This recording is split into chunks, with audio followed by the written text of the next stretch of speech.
Mega love shoutout po sa inyong lahat, mga kababayan, Luzon, Visayas, and Republic of Mindanao, ng Province of China, ni Digong, ang Davao City. Ngayon, nasa Netherlands na siya, so Netherlands na. Speaking of Digong, mga kababayan, ang Iglesia ni Cristo, nagsalita na sila, naglabas ng statement, no?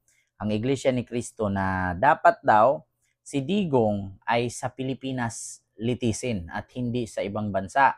Kasi di umano si Digong ay Pilipino, si Digong ay dito nagkaroon ng di umanong kasalanan. No, actually hindi naman kasalanan, kumbaga parang inakusahan sa Pilipinas at di umano yung mga complainant ay mga Pilipino, dapat sa Pilipinas daw lilitisin. Ayon sa Iglesia ni Cristo. Dito po ngayon mga kababayan, sa People's Tonight, ayan, People's Tonight post, no, or isang page, no, isang social media page. Ayan, Iglesia ni Cristo yan ha, nagsalita. According dito sa Iglesia ni Cristo, Digong dapat litisin sa Pilipinas, di sa ibang bansa, ayon sa Iglesia ni Cristo. Nagsalita na ang Iglesia ni Cristo or INC nitong Biyernes, Marso 21, tungkol sa kinakaharap na kasong kriminal ni dating Pangulong Rodrigo Roa Duterte, kung saan iginiit nito na dapat litisin si Digong sa Pilipinas at hindi sa ibang bansa. Ang posisyon po ng Iglesia ni Cristo tungkol sa kaso ni dating Pangulong Duterte ay ito kung ano ang tama at kung ano ang nasa mga batas natin. Iyon ang dapat pairalin. Huwag po itong pilipitin para umayon sa nais ng sinuman. Ayon kay INC spokesperson Edwel Savala sa panayam ng Net25.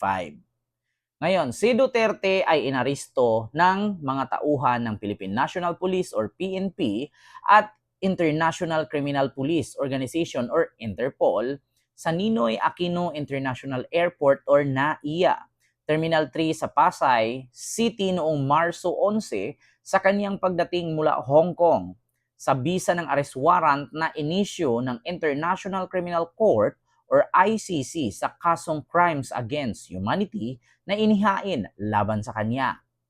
Hindi po sumang-ayon ang Iglesia ni Cristo sa anumang hakbangin na hindi naaayon sa mga batas ng ating bansa, sapagkat ang batas po ang salalayang nagpapanatili ng kaayusan sa ating bansa. Giniit ni Savala. Sino mang Pilipino o mamamayan ng ating bansa na may ginawang paglabag sa ating mga batas, dito dapat litisin sa ating bansa. Sabi ulit ni INC tagapagsalita na si Sabala. Matatandaan na nagsagawa ng National Rally for Peace ang mga miyembro ng Iglesia ni Cristo sa Quirino Grandstand noong Enero 13 laban sa ikinakasang impeachment complaint laban kay Vice President Sara Duterte ng Kamara.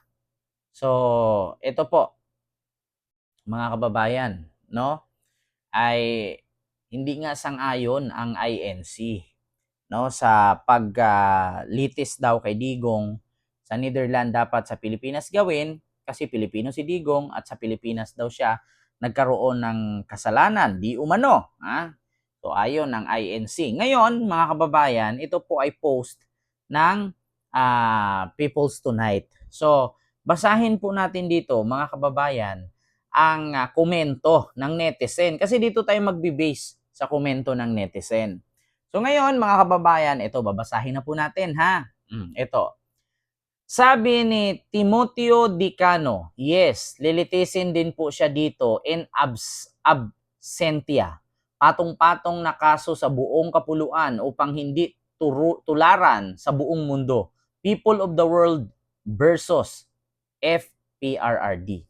So yan po ang comment, no, ni Timoteo Dicano. Susunod naman, sabi ni Lolita Aviso Valdiconsa, ICC nga dahil hindi dito sa Pilipinas. International Criminal Court, wala naman sa Pinas ang ICC. Sabi niya, ha ha ha. Sabi naman ni Edgar Magtagnob, hindi Matubato ha, samahan mo na lang sa dahig. Samahan mo na lang sa dahig. Sabi niya, sumama ka na rin doon, magkampo ka na rin doon. Sabi ng mga netizens sa nag-comment, magawa daw ng doon, kampo. Sabi ni Danilo Layos, gusto nyo dito sa Pilipinas, kunin nyo doon sa Netherlands, puntahan nyo. Sabi niya, sabi naman ni Lino Belda, malabo pong mapanagot yang matanda pag dito nilitis sa Pilipinas. Yan ang daming ang pinatay at namatay sa war on drugs niya, may nangyari ba? Actually, ito gusto ko lang reaksyonan itong comment ni Lino Belda. Belda ba? Ayan, Leno Belda. Sabi niya, malabo pong managot yung matanda pag dito nilitis sa Pilipinas. Yan. Sa dami ngang pinatay or namatay sa war on drugs niya, may nangyari ba? Actually, totoo po. Ito kasi kung dito po sa Pilipinas sililitisin si Digong, ito hindi naman ako against sa Iglesia ni Cristo, kay karapatan po nila yan. Kung dito po kasi sa Pilipinas sililitisin si Digong, halos po lahat ng mga nasa Korte Suprema ay hawak niya po. So ngayon baka magugulat na lang po tayo, nakasuhan siya. Tapos ang mangyayari dyan, house arrest. Nakakulong pero nasa bahay. Parang Gloria Arroyo ba? Nakakulong, nasa bahay, nakaupo lang sa wheelchair, tapos kunwari may bracket ang leeg, ganyan. Tapos mga ilang buwan makalipas, ilang taon makalipas, nakakulong. Nakalaya, nabigyan ng pardon kasi kung isa sa mga anak niya tatakbong presidente tsaka nanalo, mabigyan na siya ng pardon kasi anak niya yun di ba, presidente, o bigyan ng pardon, lalaya pa rin. So tama naman itong sinabi ni Lino Bilda. So ito naman, sabi ni Roque Domingo Centino, INC total kayo nakaisip, kayo na lumitis, kunin nyo si Digong. Sabi gano'n. Ito mga comment lang Sabi ni Castor Polox Ragudo, sa ICC nyo sabihin yan. Tama naman. Sabi ni Ramon Balero, at sino naman ang maglilitis sa Pilipinas, aber, hindi nga natatakot sa Diyos, di ba? Hindi nga natatakot sa Diyos.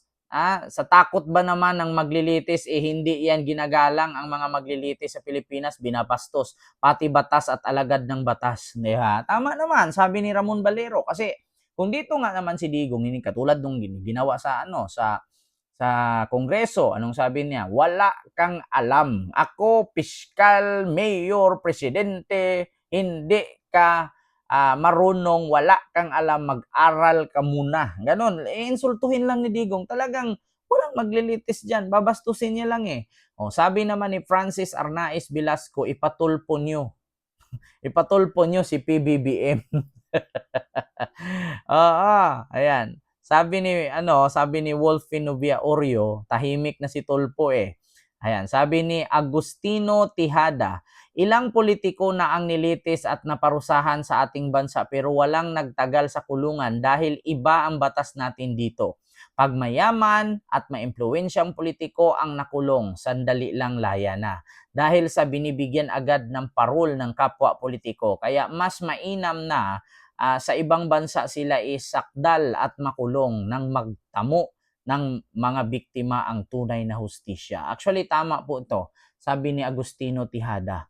Di ba? Sabi naman ni Julius Presbitero Arnado, walang kaso sa Pilipinas si Tatay Diggs. Doon sa ICC meron siya. Tama ang pagpunta niya doon. Sabi ni Andrea Bangbang, ito Bangbang na to hindi na dapat pang paniwalaan ang mga salita at mga sasabihin pa ng kahit sinong Duterte dahil marami na silang nagawang mali sa bayan. Kaya hindi na dapat sila pinapakinggan pa. Di ba? Sabi ni Shak, naging bobo na rin ang INC. Ayan sabi ni Shak, naging bobo na rin ang INC. Sabi dito ni Felix Jr., kumpas palitok. Wala kasing hustisya dito, doon meron. Sabi ni Yolanda Rivera, di walang nangyari kung dito kawawa ang biktima, di makukuha ang hustisya. Actually, kung napansin ninyo mga kababayan, lahat po ng comment dito ay hindi sang-ayon na si Digong ay dito lilitisin. No? Kasi nga naman, INC ang nagkaso sa kanya, dapat doon siya sa Netherlands talaga litisin. Kay ICC naman, ang nagkaso. Ngayon mga kababayan, ito, speaking of INC and about sa politics, dapat no, usaping relihiyon, usaping Bibliya lang ang pinupukusan ninyo. Dapat hindi kayo nanghihimasok sa anumang sa anumang pangyayari sa politiko, sa mundo ng politika dito sa Pilipinas kasi nga relihiyon kayo eh. May nakita ba kayo na ang Baptist, born again, Katoliko nangialam sa pagdating sa issue na yan? Wala. May nakita ba kayo na Mormons nangialam sa issue ng pagkakulong ni Digong sa Netherlands? Wala naman. Pero actually, meron naman po siguro tayong pagdating sa INC, meron naman yan siguro silang rules and regulation na hindi manghihimasok ang simbahan or sambahan sa politika. No, kasi pagdating sa usaping politika, nanghihimasok kayo. Pero pagdating sa bayarin sa tax, wala naman kayong binabayarang tax. Yeah? Kaya wala kayong karapatang mag-question kung saan gusto ng gobyerno ng Pilipinas litisin si Digong. Bakit? Sa tax nga, hindi kayo nagbabayad eh. Bakit? Saan kayo nakakita na simbahan nagbabayad ng tax? Si Kibuloy nga, hindi nagbabayad ng tax eh. Lahat po ng simbahan sa Pilipinas, no, hindi po yan, exempted po yan sa taxes. Kaya wag po kayong mangialam, di naman kayo nagbabayad ng tax. So yun lang, yung aking reaction video mga kababayan. Aral na po yun. Tayo, pag usaping Biblia, sa Biblia tayo mag-focus. Pag usaping politika, wag na po kayong manghimasok. Oo, diyan na lang kayo pag-aralan nyo na lang yung Biblia, turuan nyo na lang yung tama, yung mga nasasakupan ninyo. Huwag na kayong pumasok sa politiko kasi pag napahidan kayo ng politika or politiko, masisira ang pangalan ninyo. Yung ibang relihiyon dyan, di naman nangingialam na lumago naman ang relihiyon nila. Huwag na tayong masyadong paek-ek. Pahalata din kayo eh. So yun lang, maraming salamat and see you next vlog. God first. Thank you.